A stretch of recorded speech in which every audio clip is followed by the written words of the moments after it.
Allah Subhanahu wa taala ceritakan dalam ayat ini, A'udzubillahi minasyaitonirrajim, kalla idza balagatit taraq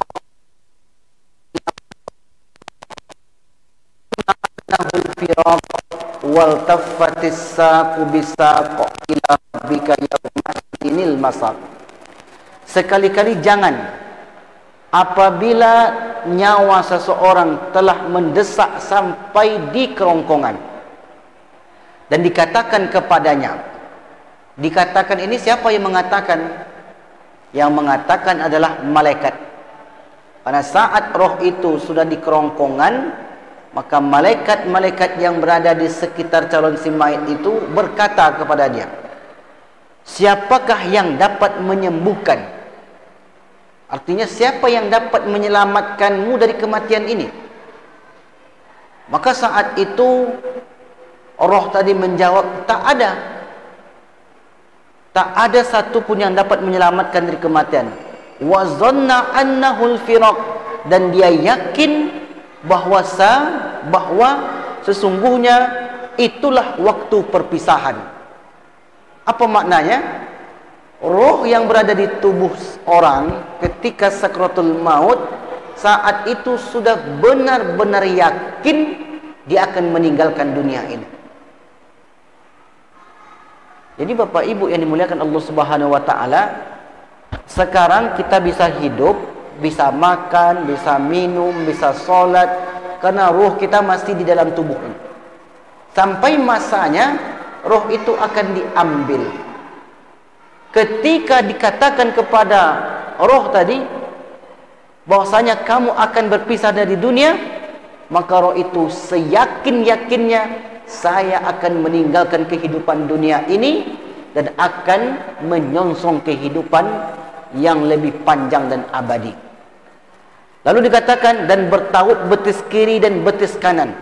Ini sudah mulai tanda-tanda kematian. Dan kepada Rabbmu pada hari itu kamu dihalau. Apa maknanya dihalau? Tidak ada orang yang sudah meninggal kecuali akan dipertemukan dengan Allah Subhanahu wa taala. Jadi kalau ada orang mengatakan pada hari ketujuh roh itu balik ke rumah, pada hari kesekian maka roh itu gentayangan, pada hari kesekian maka roh itu jalan-jalan di muka bumi ini. Tidak ada. Roh itu seluruhnya setelah berpisah dari tubuh seseorang, dia akan dihalau, akan dibawa menuju Allah. Untuk apa? Untuk mengkonfirmasi, untuk menanyai ulang umur yang diberikan itu untuk apa? Hidup 60 tahun itu untuk apa? Apakah untuk beribadah atau sebaliknya? Itulah tujuannya mengapa roh itu dihalau kepada orang tersebut. Dalam ayat yang lain Bapak Ibu yang dimuliakan Allah Subhanahu wa taala, falaula idza balaghatil hulqum, apabila roh itu sampai di hulqum, wa antum hina idzin tanzurun, saat itu kamu menyaksikan malaikat itu di hadapanmu. Artinya adalah saat itu seluruh pandangan mata kita yang terhijab saat ini dibukakan oleh Allah. Itulah rahasia orang-orang yang sebelum meninggal itu ada yang tersenyum. Karena wahina idzin tanzurun, saat itu kamu melihat dengan mata kepalamu. Saat ini kita hanya meyakini. Di sini ada malaikat yang hadir banyak, malaikat rahmat, malaikat yang memberi rezeki, malaikat yang memantau manusia, lahum aqabatum min baini yadayhi wa min khalfi. Tiap manusia itu ada malaikat yang selalu mengawasi. Saat ini itu semua hanya berdasarkan keyakinan. Yakin saja. Dari mana kita yakin? Dari informasi Al-Quran ataupun dari hadis Nabi Muhammad sallallahu alaihi wasallam. Tetapi ketika antum hina idzin tanzurun, Ketika roh itu sudah sampai di kerongkongan, tidak lagi berdasarkan yakin dengan iman tadi, tetapi sudah melihat dengan mata kepala. Maka ketika itulah orang-orang yang zalim, orang-orang yang melakukan maksiat, melihat seluruh perbuatan-perbuatan mereka. Jadi Bapak Ibu yang berbahagia, saat akan meninggal, Allah tayang perjalanan hidupnya yang telah lalu, dan Allah tayang perjalanan hidupnya yang akan datang. Ada sebuah kisah yang diceritakan oleh para ulama dari satu generasi ke generasi yang lain, yaitu seorang sahabat yang bernama Sya'ban. Sya'ban ini sahabat yang tak menonjol dalam banyak hal, bukan pandai perang, bukan pula orang kaya, bukan pula banyak hafal hadis, tak begitu menonjol, biasa-biasa saja. Tetapi ada satu amalan yang ia lakukan, yang amalan itu dia istiqomah terus menerus, yaitu setiap kali ke masjid solat, beliau ambil sop paling kiri, bagian depan. Itulah kebiasaannya. Setiap hari begitu, masuk masjid, ambil kiri paling depan, ambil kiri paling depan. Sampai suatu kali di waktu salat subuh, Rasulullah tidak melihat sahabat yang satu ini, Sya'ban tadi. Lalu kemudian ditanya, wahai sahabat-sahabatku, siapa di antara kalian yang melihat Sya'ban? Maka kata para sahabat, ya Rasulullah, kami tak tengok, kami belum lihat, kami tak nampak. Daripada dia ketinggalan solat berjamaah, maka kita tunggu Sya'ban itu agak sebentar. Ditunggulah oleh Rasulullah dan sahabat. Tunggu 5 menit, Sya'ban juga belum muncul. 10 menit, Sya'ban juga belum muncul. Khawatir solat subuh habis, maka beliau pun dan sahabat melaksanakan solat subuh berjamaah.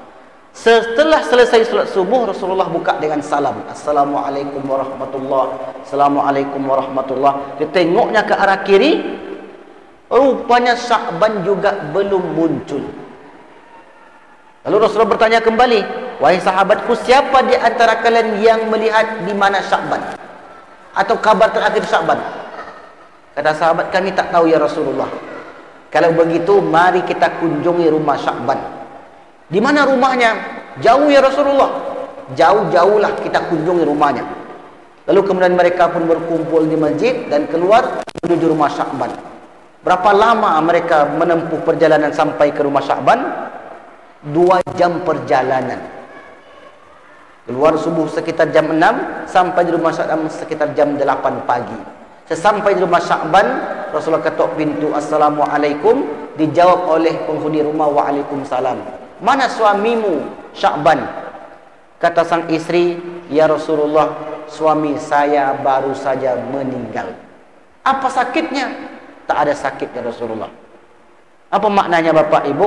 Meninggal itu tak mesti diawali dengan sakit. Saat baca Quran bisa kita meninggal, saat solat bisa saja kita meninggal, saat kita berbuat buruk bisa saja. Maka menjadi penentu di ujung umur kita, al-a'malu bil khawatim, amal itu ditentukan pada penutupnya. Ada jamaah kita Bapak Ibu berbahagia meninggal ketika bersedekah, luar biasa. Waktu pengajian subuh di hari Ahad, kemudian seperti biasa kotak infak itu bergiliran dari satu tangan ke tangan yang lain. Saat Bapak itu melakukan sedekahnya, pas mau masuk ke kotak infak, tangannya tertahan kaku.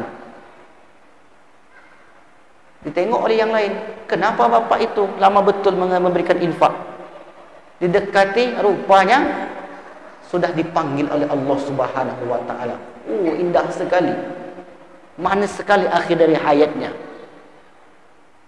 Maka kata istrinya, ya Rasulullah, Sya'ban itu tak ada sakit.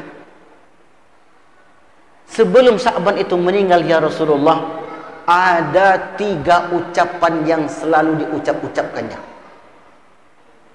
yang selalu diulang-ulangnya. Yang pertama ya Rasulullah, kenapa tidak lebih jauh? Kenapa tidak lebih jauh? Kenapa tidak lebih jauh? Yang kedua, kenapa tidak yang baru? Kenapa tidak yang baru? Kenapa tidak yang baru? Yang ketiga, kenapa tidak semuanya? Kenapa tidak semuanya? Kenapa tidak semuanya? Apa maknanya ya Rasulullah? Lalu kemudian Rasulullah membacakan satu ayat Bapak Ibu yang terdapat di dalam surat Qaf ayat 21. Laqad kunta fi ghaflatin min hadza fakashafna anka ghita'aka fabasarukal yauma hadid. Sungguh manusia itu banyak yang lalai. Maka ketika mereka akan meninggal, kami singkapkan seluruh pandangan matanya. Saat itu matanya menjadi tajam. Akan sesuai dengan ayat tadi. Wa antum hina idzin tanzurun. Saat itu kamu menyaksikan apa yang sudah kamu buat dan apa yang sudah akan kamu tempuh nantinya. Jadi apa makna yang tiga ya Rasulullah? Allah Subhanahu wa taala putar ulang perjalanannya antara rumah masjid, rumah masjid, rumah masjid. Karena itu yang selalu dilakukannya. Jadi kalau ada orang hari-harinya rumah tempat maksiat, rumah tempat maksiat, rumah tempat maksiat, maka itulah yang ditayang nanti. Rumah tempat menipu, rumah tempat menipu, itulah yang ditayang nanti. Rumah batu domino, rumah batu domino, bala anam kata dia. Itu aja yang dilakukannya.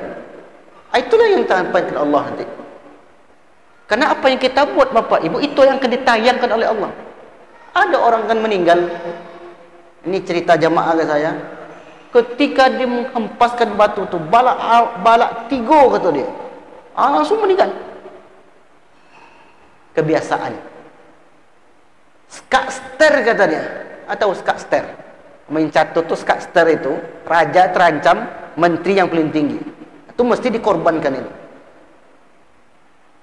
Apa artinya? Bahwasanya apa yang akan kita rasakan nanti, yang akan kita lalui nanti adalah yang selalu kita lakukan.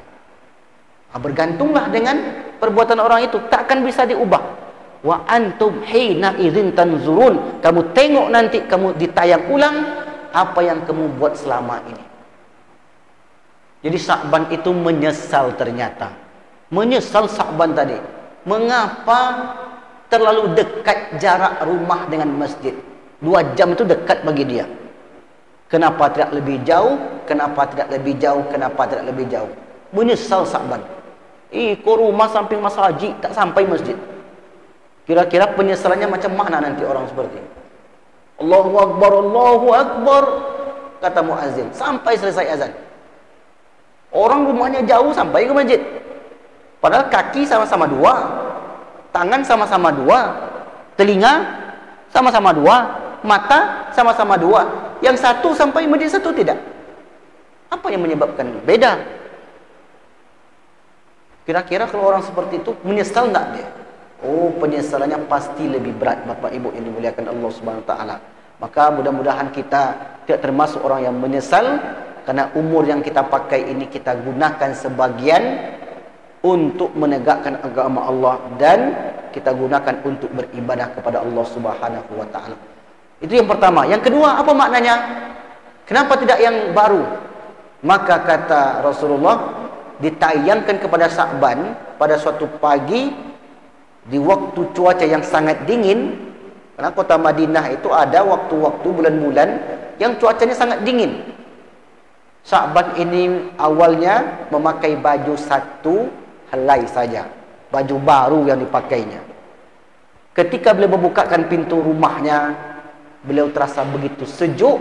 Akhirnya beliau masuk lagi ke rumah, mengambil mantel dan dipasangkan ke badannya. Setelah itu beliau baru keluar. Di tengah perjalanan dia bertemu dengan seorang sahabat yang ketika itu sedang kedinginan. Kedinginan hampir menyebabkan nyawanya melayang. Akhirnya Sa'ban memberikan mantelnya dan membawa sahabat ini sampai ke masjid. Akhirnya tertolong. Rupanya Allah tampakkan pula pertolongan Sya'ban ini kepada sahabat itu. Kenapa itu yang diperlihatkan Bapak Ibu? Karena saat itu Sya'ban juga membutuhkan. Sya'ban sangat memerlukan baju itu, tapi dia mau memberikan kepada kawannya demi menolong nyawa kawannya ini. Sya'ban itu katakan, kenapa tidak yang baru ini yang saya berikan? Karena yang baru bagian dalam, mantel itu yang usang bagian luar. Kalau yang baru ini saya berikan, dia akan tertolong juga. Kenapa yang usang? Nah, ini maknanya, kalau kita memberi sesuatu jangan tanggung-tanggung. Boleh kita memberi kain tak layak pakai, nggak apa-apa. Tapi sekali-kali kita berilah yang bagus kepada anak yatim. Kita beri yang bagus kepada panti jompo itu, yang baru sekali-kali. Ini sudahlah baju itu sudah nggak dipakai lagi, sudah bergoni-goni baru dikasih ke orang. Itu pahala juga. Tapi kalau bisa sekali-kali kita berikan yang terbaik. Lan tanalul birra hatta tunfiqu mimma tuhibbun. Berinfak itu berikan yang terbaik. Makanya ada tagline, berikanlah harta terbaik. Sebenarnya dari ayat ini dan dari kisah ini motivasi itu diangkat. Baik ya Rasulullah, yang ketiga apa maknanya? Yang ketiga maknanya, suatu pagi Sya'ban itu sedang makan.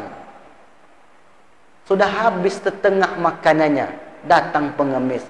Wahai Sya'ban, saya belum makan, saya lapar. Maukah engkau berbagi kepadaku? Maka kata Sya'ban, kenapa tidak? Engkau adalah saudaraku. Kemudian dibagi oleh Sya'ban makanan yang sudah dimakan. Padahal Sya'ban ketika itu sangat membutuhkan makanan itu.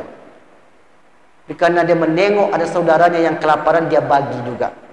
Ternyata Bapak Ibu yang dimuliakan Allah, amalan itulah yang diperlihatkan Allah ketika Sya'ban itu akan meninggal. Sya'ban menyesal, kenapa tidak semuanya? Kalau semuanya yang saya beri tentu lebih besar lagi. Apa maknanya? Saat itu Allah sudah perlihatkan balasan dari pahala-pahala yang dibuat semasa hidup. Kan sering kita katakan dalam pengajian kita, solat kita saat ini kita tak nampak pahalanya, zikir kita tak nampak, sedekah kita tak nampak, silaturahim kita tak nampak, duduk di majlis ilmu pahala tu tak nampak, abstrak semua. Kapan Allah tampakkan itu semua? Ketika kita akan meninggalkan dunia ini. Saat itulah seluruh amal-amal kebaikan menjadi satu wujud yang akan datang kepada orang itu. Maka dikatakan oleh Rasulullah ketika orang itu sampai di alam barzakh, wa ya'ti rajulun hasanul wajhi, datang seorang yang wajahnya begitu indah, wa hasanus thiyabi, pakainya yang begitu bagus, wa tayyibur rihi, aromanya yang begitu wangi.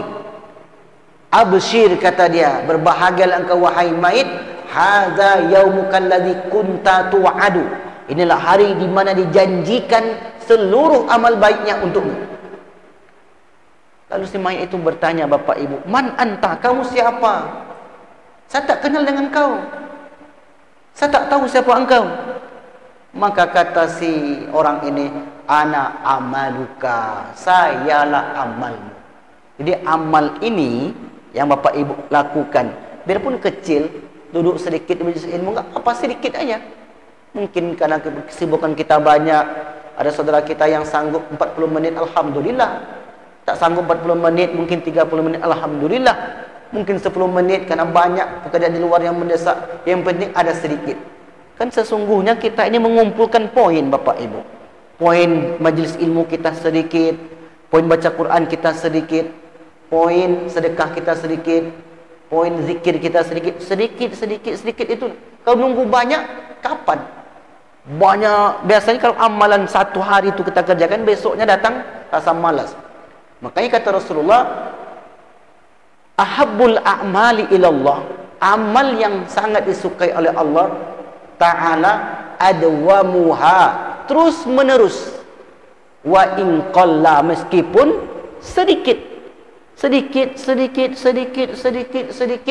lama-lama juga menjadi banyak. Nah, amalan sedikit itulah yang datang kepada orang itu. Maka Sya'ban tadi, kata dia, kalaulah saya berikan semua makanan saya itu, maka saya menjadi orang yang beruntung. Kenapa Sya'ban itu mengatakan demikian? Karena dia sudah melihat apa yang diberikan Allah kepadanya. Itulah makna dari kata wa antum hina idzin tanzurun. Kamu saat itu melihat tayangan perjalanan masa lalumu dan perjalanan yang akan kamu tempuh selanjutnya. Jadi inilah yang pasti kita jalani Bapak Ibu. Mau tak mau, suka tak suka, pasti akan kita tempuh itu. Kalau sudah sampai di alam barzakh, mana mungkin lagi kita kembali ke dunia. Kalau sudah berpisah dari dunia ini, mana mungkin lagi kita bisa kembali ke sini. Itu kesempatan itu hanya sekali. Maka betapa merugi orang-orang yang tidak menyiapkan dirinya untuk perjalanan yang panjang itu. Menyiapkan diri bukan bermakna hari ini harus mati, tidak. Menyiapkan diri itu, dia berpikir al-kayyisu man dana nafsahu. Orang cerdas itu adalah orang yang mampu menahan hawa nafsunya, wa amila lima ba'dal maut, dan dia beramal untuk setelah kematian dia. Itu yang disebut orang yang cerdas oleh baginda Rasulullah sallallahu alaihi wasallam. Sampai sini dapat dipahami? Insyaallah dapat dipahami. Itulah yang akan berlaku kepada setiap manusia. Pak Ustaz, kalau orang matinya mendadak macam mana? Matinya cepat, kecelakaan ini macam mana? Apakah juga ditayang? Iya, tetap ditayang. Bedanya di mana Ustaz? Bedanya kalau orang yang meninggal mendadak, tayangnya sebentar. Kalau orang yang lama sakit terbaring setahun, 2 tahun, ditayangkan panjang. Kita tak bisa milih itu Bapak Ibu. Tak ada yang bisa milih. Tayang pendek kah ataupun tayang panjang. Tapi yang jelas semua akan ditayang oleh Allah Subhanahu wa taala. Wa antum hina idzin tanzurun wa nahnu aqrabu ilaihi minkum walakin la tubsirun. Dan kami di sini maknanya malaikat kami aqrabu, lebih dekat kepadanya minkum, daripada kalian, walakin la tubsirun, bahwasanya malaikat ketika itu berdesak-desakan untuk mendatangi orang ini. Inilah yang kita sebut dalam pengajian sebelum ini, sebelum malaikat maut itu datang mencabut nyawa seseorang, diutusnya tim untuk memantau orang itu, untuk mensurvei orang itu. Jadi Ustaz disurveinya dulu Ustaz. Tengoknya kan, aku kemaramen kau bilo kau katanya. Disurveinya dulu. Ada enggak dalilnya? Ada di Imam Ahmad. Jadi sebelum malaikat maut itu mencabut nyawa orang tadi, wa nahnu aqrabu ilaihi minkum walakin la tubsirun. Kami ini lebih dekat kepada kalian. Apa kata Rasulullah sallallahu alaihi wasallam?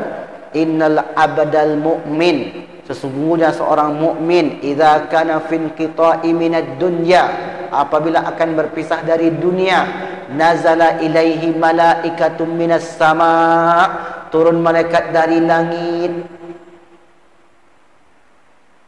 bidul wujuh, wajahnya bersih putih indah, ka'anna wujuhahum syamsu, wajah mereka itu seakan-akan seperti matahari.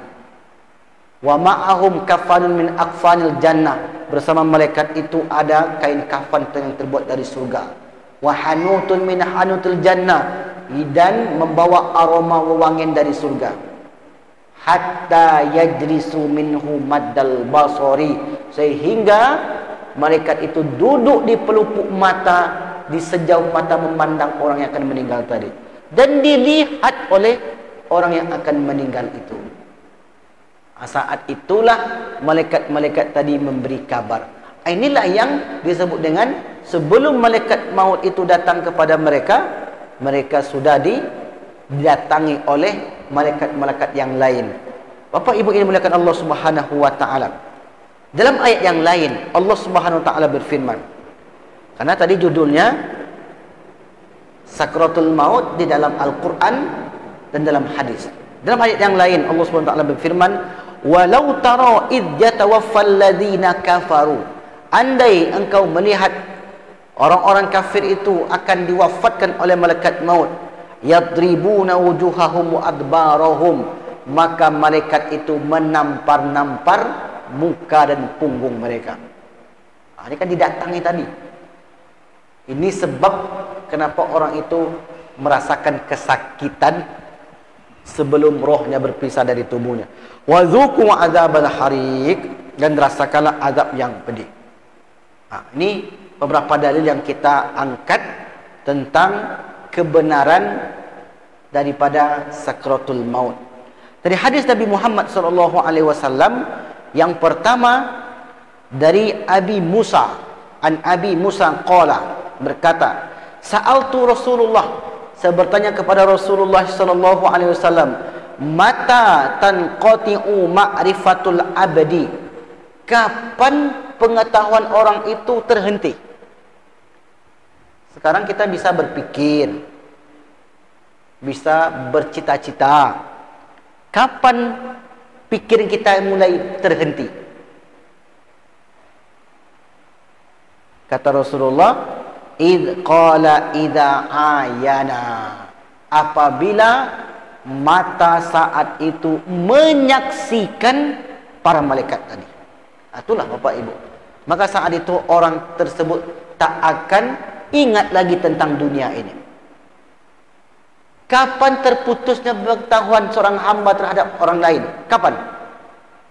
Kata Rasulullah, idza ayana, apabila mata tadi melihat malaikat-malaikat itu. Beberapa waktu yang lalu Bapak Ibu, saya dapat video, yaitu seorang bapak yang sudah sakit lama berdialog dengan ya kalau kita menyebut dengan malaikat, tapi itu tak nampak malaikatnya. Berdialog sendirinya, tapi enggak sendiri. Tanya, kapan kamu akan meninggal? Kemana akan dibawa setelah ini? Video itu durasinya lebih kurang 3 menit, berbahasa Arab. Maka bapak ini menjawab begini. Setelah selesai dia menjawab, maka orang itu pun langsung meninggal. Kira-kira kenapa? Kalau orang tak percaya dengan adanya peristiwa malaikat yang akan mengajak dan bicara, dia melihat itu, dia tak akan mempercayai ini. Tetapi orang-orang beriman yang mempelajari tentang proses roh itu akan keluar, dia akan meyakini bahwasanya itu benar. Orang yang sebelum meninggal itu diajak atau melihat malaikat-malaikat itu sebelum nyawanya diambil oleh malaikat maut. Nah, kata Rasulullah SAW, saat itulah pengetahuan manusia terhadap dunia ini hilang sama sekali. Dalam riwayat yang lain Bapak Ibu yang berbahagia, Rasulullah SAW ketika di detik-detik terakhirnya, wa huwa bil mauti wa innahu qadahun fihi ma'un, di sisi kanannya itu ada ember yang berisi air. Wa huwa yudkhilu yadahu fil qadahi, lalu kemudian memasukkan tangannya ke ember itu. Summa yamsahu wajahahu bil ma', lalu kemudian beliau usapkan tangannya yang basah tersebut ke wajahnya. Untuk apa beliau usapkan? Untuk meringankan proses rohnya itu keluar. Setelah beliau usapkan wajah itu, maka beliau berdoa. Doa inilah yang mesti kita hafal, yang mesti kita amalkan. Allahumma a'inni ala sakaratil maut. Ya Allah, bantulah hamba untuk menghadapi sakaratul maut. Biasanya kata a'inni kita pakai dalam doa yang lain. Allahumma a'inni ala zikrika wa syukrika wa husni ibadatika. Ya Allah, bantulah hamba untuk mengingatmu. Karena mengingat Allah itu butuh bantuan, butuh pertolongan. Wa ala syukrika, dan bantulah aku untuk tetap bisa bersyukur kepadamu.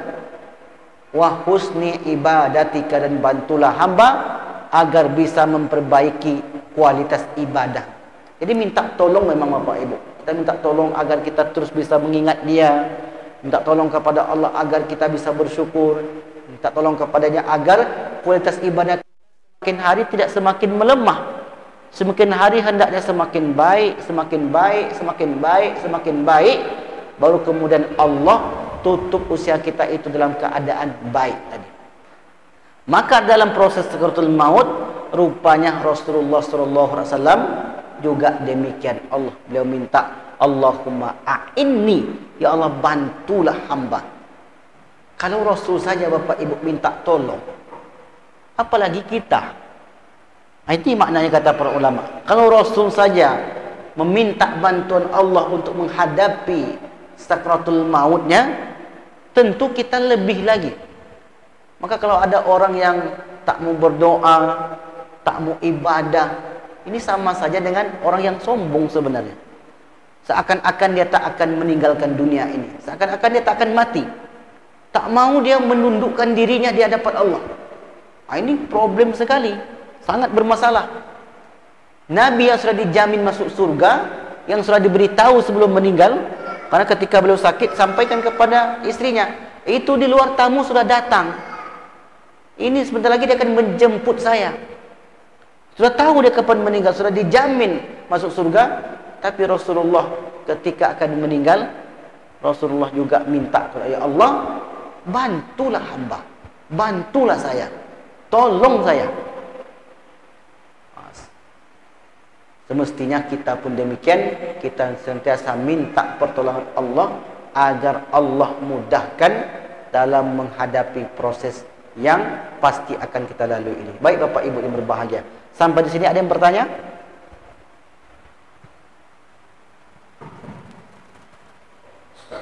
Baik.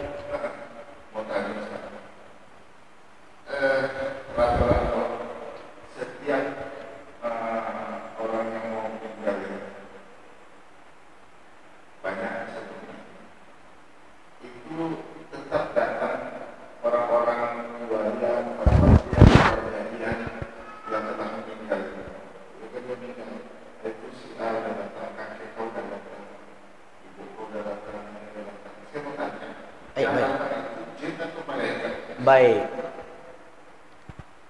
Dalam kitab Al-Qurtubi yang berjudul At-Tazkirah,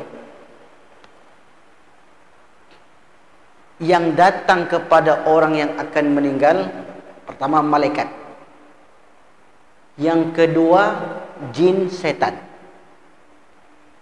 Jin setan ini kalau dia ingin berbuat buruk kepada orang tadi, calon si mayit, berbuat buruknya apa?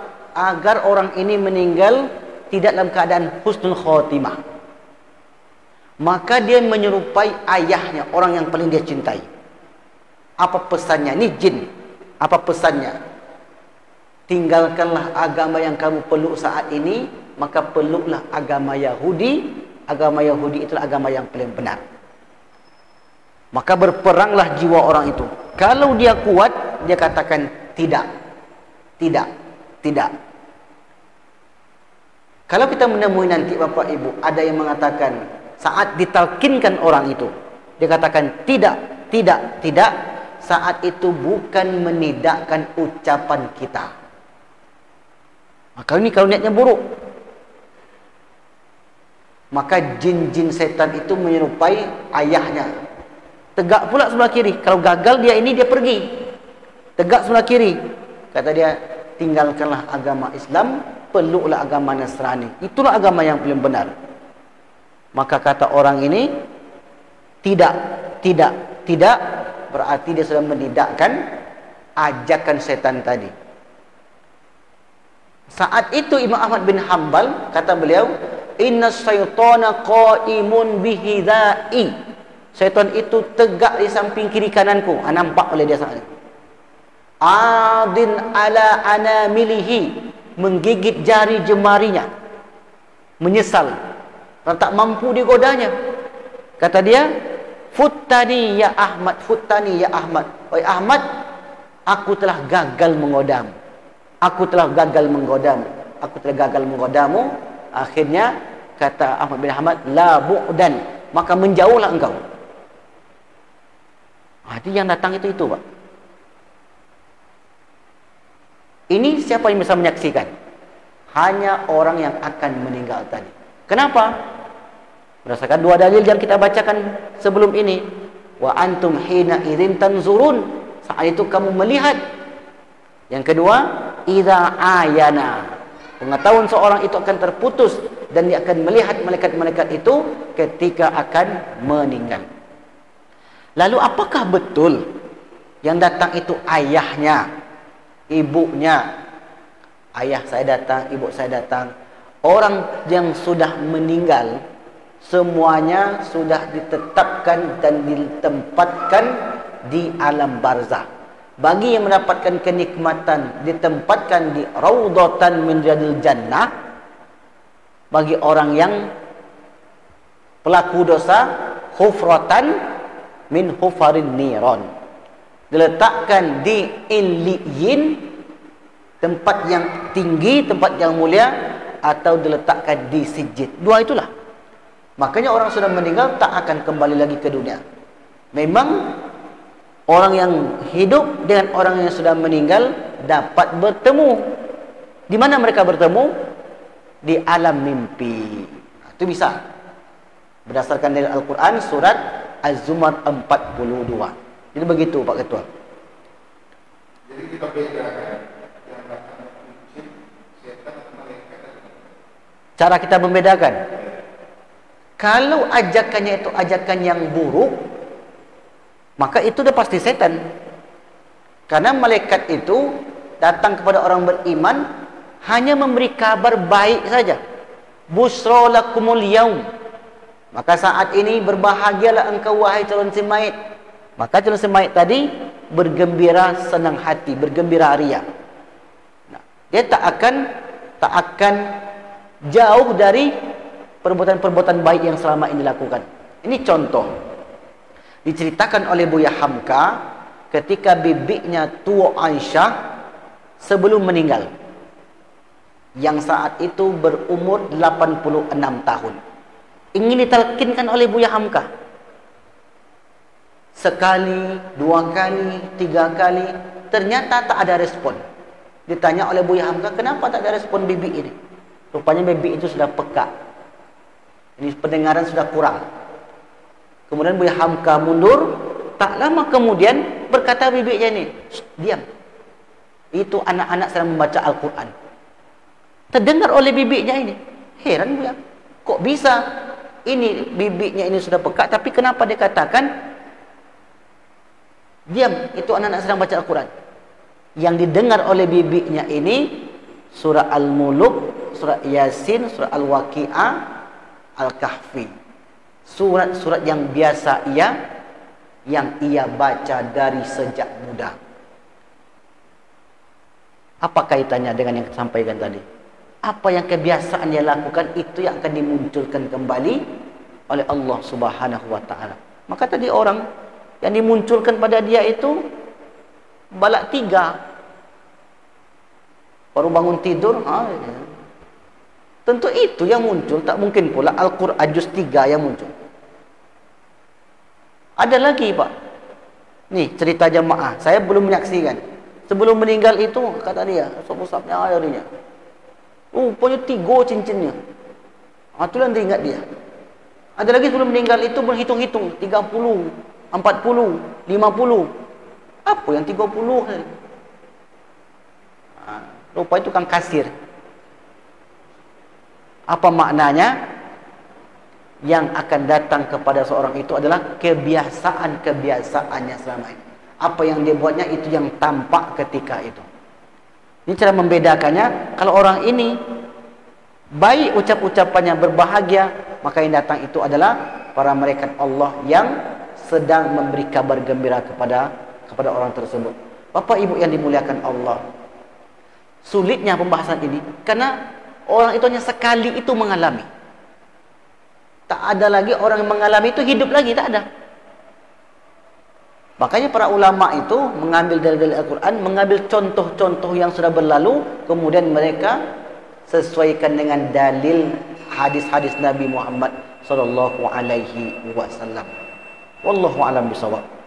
Maka mudah-mudahan ya, amal-amal sedikit yang kita lakukan ini hendaknya itu yang dapat menolong kita. Ada pertanyaan, apa kiat kita supaya kita mendapatkan yang baik itu, Ustaz? Yang Bapak Ibu lakukan ini, itulah kiatnya. Mau duduk agak sebentar, membaca Al-Quran agak sedikit, mau pula berzikir agak sedikit, sedikit. Itulah kiat-kiat kita untuk mendapatkan husnul khotimah. Mudah-mudahan Allah ijabah setiap doa kita. Amin. Amin ya rabbal alamin. Baik.